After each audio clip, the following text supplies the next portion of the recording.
The three fundamental controls of an equalizer are the center frequency, that is the frequency range that's going to be affected, plus all of the starting points for your low and high pass filters, gain, which is the amount of cut or boost applied, and the bandwidth or Q, which sets the width and slope of frequencies being corrected. There are several different types of EQ. In this example, I'm using a parametric EQ plugin.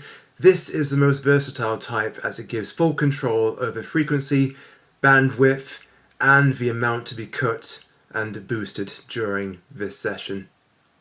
There are many frequencies that just don't need to be in the instrument tracks for your mix, and I'd recommend removing.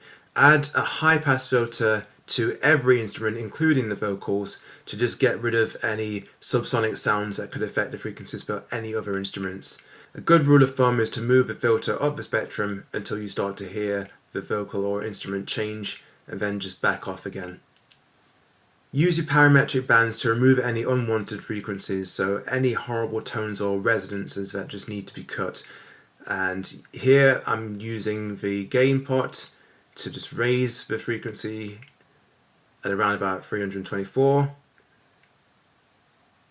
sweeping it with a really high Q at the maximum 10, so it's really narrow, and you're just listening out for anything that can be cut. Do be careful with the amount of Q that you use when you're cutting, and also the amount of gain as well, because you just want to reduce any unwanted frequencies, but not to completely kill the sound of the instrument or the vocal that you're working with. And here we're thinking about where the real frequencies of the vocals shine. So the human ear is most sensitive to sounds between 2.5 and 5 kilohertz. So this section is where I've done the most work here. And this region also gives clarity, so the right level of boosting can provide a vocal tone that's really pleasing to the ear.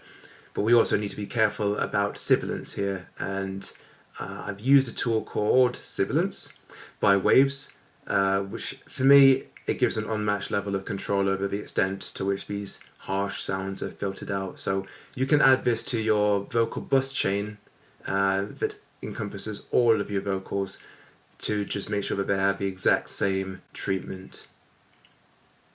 My vocalist is a mid to high range singer, so the higher range of this vocal really needs to come out way more so than in any of the mid range. Another key thing to bear in mind is the balance of your other instruments. You don't want the vocal to be drowning out the best parts or the best frequencies of your other instruments, so do bear that in mind when you're doing your equalization.